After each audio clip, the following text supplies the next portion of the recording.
ফটোখন ভাইৰেল হোৱা মানে কি, এই চুমি বৰাৰ ককায়েক, তেওঁৰ নাম ৰাজীৱ এমাৰ আছিলে। আজি 10 বছৰ, বহুত দিন তাৰ লগত মোৰ চিনাকি। গতিকে সি নিজৰ এটা কোম্পানী খুলিছিলে। আজি পৰা কেইমাহ, ফেব্ৰুৱাৰী মাহত হ'ব এইটো। নিজৰ এটা মেডিচিন কোম্পানী যেতিয়া লঞ্চ হৈছিলে, আমাক নিমন্ত্ৰণ জনাইছিলে। আমাক ধৰক ডিব্ৰুগড়ত কিবা কাপোৰৰ দোকান এখন খুলিলেও বা কিবা শ্বৰুম এটা খুলিলেও নিমন্ত্ৰণ জনাই আমি যাওঁ। নতুন নাৰ্ছিং হোম খুলিলেও নিমন্ত্ৰণ জনাই যাওঁ।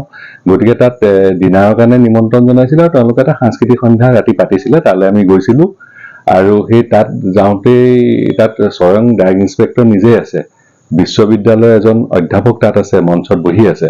আৰু তাত যেতিয়া বন্তি প্ৰজ্বলন হৈছে, বন্তি প্ৰজ্বলনত মোক অংশগ্ৰহণ কৰিবৰ বাবে নিমন্ত্ৰণ জনাইছে। কাৰণ তাত থকা চিকিৎসক কেইজনৰ মাজত মই এজন জ্যেষ্ঠ চিকিৎসক আছিলো আৰু এখন গামোচা পিন্ধাই তেওঁলোকে সম্বৰ্ধনা জনাইছে। সেই যে মই বন্তি প্ৰজ্বলন কৰিছিলো, তাত চুমি বৰাই সেই অনুষ্ঠানটোত হাত ধৰিছিলে আৰু এজন ইউটিউবাৰো আছিলে। গতিকে চুমি বৰাৰ লগত যে সেই ফটোখন আহি গ'ল বন্তি প্ৰজ্বলন অনুষ্ঠানত থকা, সেই ফটোখনকে আজিকালিতো দেখিছে আৰু ইউটিউব বা আমাৰ কি শ্ব'কল কেনেকুৱা সাংবাদিক যথেষ্ট আছে। আপুনি আমাৰ চেনেল বহুত, যিকোনো হাতত কেমেৰা এটা থাকিলে মানুহটোৰ নিজকে ৰিপৰ্টাৰ বুলি ভাবে, আপোনালোকে জানে এইটো কথা। গতিকে তেনেকুৱা কিছুমান মানুহে এই ফটোখন ভাইৰেল কৰি দিলে যে ডাক্তৰ চুমি বৰাৰ লগত এনেকুৱা তেওঁলোকৰ সম্পৰ্ক আছে। গতিকে সেইটোৱে কথা। এতিয়া আপুনি ধৰক এখন ধাবা খুলিছে, সেই ধাবাখনৰ আপোনাৰ উন্মোচনী অনুষ্ঠানলৈ মোক মাতিলে, বোলে এসাঁজ ভাত খাই যাব। ইয়াত গলো, 6 মাহৰ পিছত সেই ধাবাখনত বোলে মদ আৰু ড্ৰাগছৰ আড্ডা চলিলে বা জুৱা আড্ডা চলিলে, তাৰ কাৰণে পুলিচে ধাবাখন বন্ধ কৰি দিলে।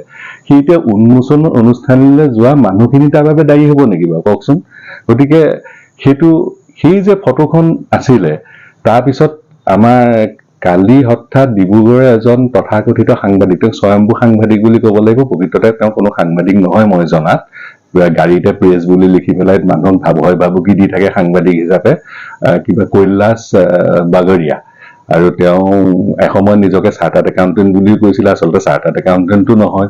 তেওঁৰ বিৰুদ্ধে বহুত অভিযোগ আছে, ব্লেকমেইলিঙৰ অভিযোগো আছে আৰু মহিলাক যৌন নিৰ্যাতন কৰা গোচৰ এটা ইতিমধ্যে ডিব্ৰুগড় আদালতত চলি আছে। মই যিমানখিনি মোৰ হাতত যিমান তথ্য আছে, সেই মানুহজনে কি কৰিলে, তেওঁ হয়তো তেনেকুৱা ব্লেকমেইলিঙৰ কিবা উদ্দেশ্য থাকিব পাৰে।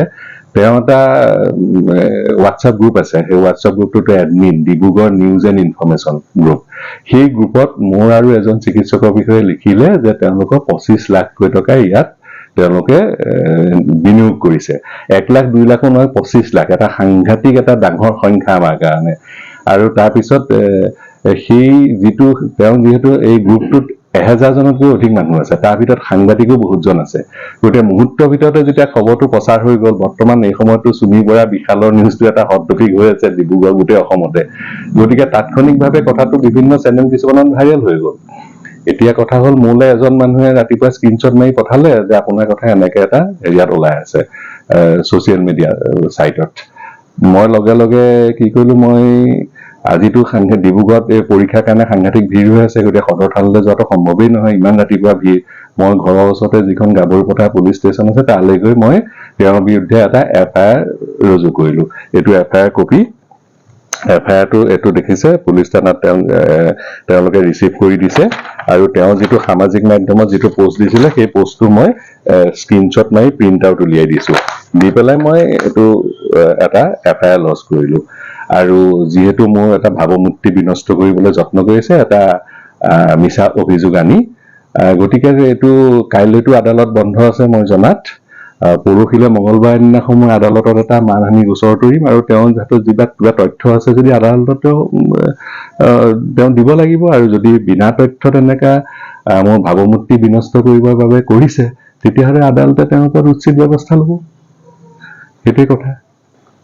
এতিয়া আপোনালোকে দেখিছে যে আমাৰ গোটেই সংবাদ মাধ্যমটো কিছুমান স্বয়ম্ভু সাংবাদিকে, ধৰক হাতত মোবাইল এটা বা কেমেৰা এটা থাকিলে নিজকে সাংবাদিক বুলি পৰিচয় দিয়া এচাম লোকে গোটেই পৰিৱেশটো বেয়া কৰি পেলাইছে।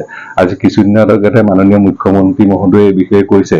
গতিকে এই স্বয়ম্ভু সাংবাদিকসকলৰ বিৰুদ্ধে এটা প্ৰশাসনেও ব্যৱস্থা ল'ব লাগে, যাতে তেওঁলোকে এনেধৰণৰ পৰিৱেশটো বিনষ্ট নকৰে। আৰু এই ঘটনাটো কি, এটা পুলিচে এটা তদন্ত কৰি আছে, এই তদন্তটোক মিছলিড কৰে এনেকুৱা ঘটনাবিলাকে। যেতিয়া এনেকুৱা নাম কিছুমান লৈ দিয়ে, কাৰোবাৰ 30 লাখ আছে, কাৰোবাৰ 25 লাখ আছে, আৰু সেইটো তদন্ত কৰিব পুলিচে। গতিকে এই তথাকথিত স্বয়ম্ভু সাংবাদিকসকলে পুলিচকো মিছলিড কৰি দিছে, এনেকুৱা আমাৰ অসমীয়াত যিটো কয় বোলে বাজিব লাগে তেনি কটাই বাজিছে হাঁচতি। গতিকে তেওঁলোকে এনেকুৱা কোনো তথ্য নোহোৱাকে কথা কৈ মানুহক বিপথে পৰিচালিত কৰাৰ আচলতে কোনো অধিকাৰ নাই, আৰু তেওঁলোকৰ ওপৰতো কঠোৰ ব্যৱস্থা, এই বিনা তথ্যত কথা কোৱা লোকসকলৰ বিৰুদ্ধেও তেনেকুৱা ব্যৱস্থা গ্ৰহণ কৰিব লাগে প্ৰশাসনে।